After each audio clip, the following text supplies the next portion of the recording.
بسم اللہ الرحمن الرحیم۔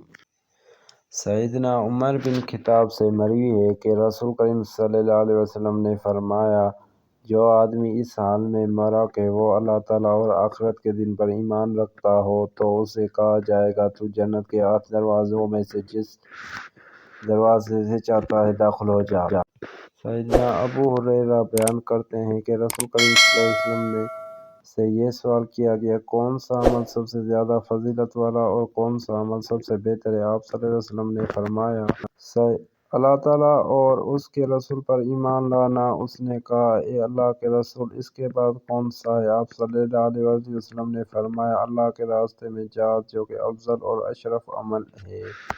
اس نے کہا، پھر کون سا، اے اللہ کے رسول؟ آپ صلی اللہ علیہ وسلم نے فرمایا، حج مربوطہ۔ سیدنا معاذ بن جبل سے مروی ہے کہ غزوہ تبوک سے قبل رسول کریم صلی اللہ علیہ وسلم کے لے کر نکلے۔ جب صبح ہوئی تو نماز فجر پڑھی اور لوگ پھر سوار ہوئے اور چل پڑے۔ جب سورج مطلع ہوا تو رات کو پھر حال اترا۔ سیدنا معاذ رسول اللہ صلی اللہ علیہ وسلم کے پیچھے چل رہے تھے، ان کی اونٹنی چرتی بھی گئی اور چلتی بھی رہے گی۔ اچانک وہ پھنس پڑی۔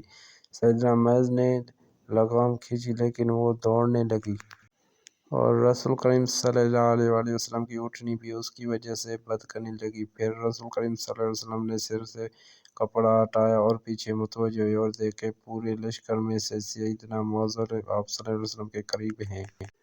آپ صلی اللہ علیہ وسلم نے ان کو آواز دیتے ہوئے فرمایا، اے معاذ! انہوں نے کہا، جی میں حاضر ہوں اے اللہ کے نبی۔ آپ صلی اللہ علیہ وسلم نے فرمایا، قریب ہو جاؤ۔ بس وہاں آپ صلی اللہ علیہ وسلم نے اتنے قریب ہو کے کہا، سواری دوسرے کے ساتھ مل گئی۔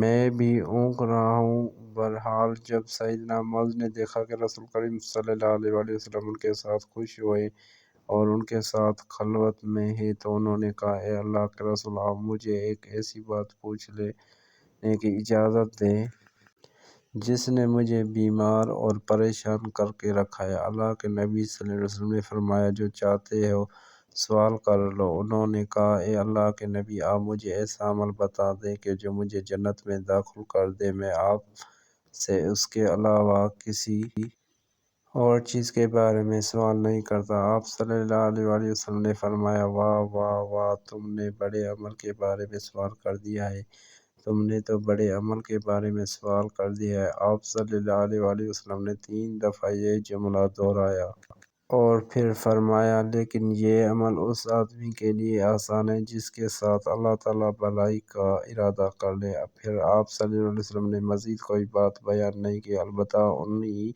الفاظ کو 3 دفعہ دہرایا تاکہ سیدنا معاذ کو اچھی طرح یاد کر لیں۔ پھر آپ صلی اللہ علیہ وسلم نے فرمایا، وہ عمل یہ ہے کہ تم اللہ تعالیٰ اور آخرت کے دن پر ایمان لاؤ، نماز قائم کرو، صرف اللہ تعالیٰ کی عبادت کرو، اس کے ساتھ کسی چیز کو شریک نہ ٹھہراؤ، اور پھر تم اس سلسلے کے جاری رکھو یہاں تک کہ اسی پر وفات پا جائے۔ انہوں نے آگے سے کہا، اے اللہ کے نبی، یہ بات دوبارہ ارشاد فرمائیں۔ آپ صلی اللہ علیہ وسلم نے 3 دفعہ دہرا دی۔ پھر اللہ کے نبی آپ صلی اللہ علیہ وسلم نے فرمایا، اے معاذ! اگر تم چاہتے ہو تو میں اس دین کے اصل اور اس کو کوہان کی چوٹی وضاحت کر دیتا ہوں۔ سیدنا معاذ نے کہا، کیوں نہیں اے اللہ کے نبی، میرے ماں باپ آپ پر قربان ہوں، آپ مجھے بیان کریں۔ آپ صلی اللہ علیہ وسلم نے فرمایا، اس دین کا اصل یہی کام تم یہ گواہی دو کہ اللہ تعالیٰ ہی معبود پر حق ہے اور وہ اکیلا ہے، اس کا کوئی شریک نہیں، اور یہ کہ حضرت محمد صلی اللہ علیہ وسلم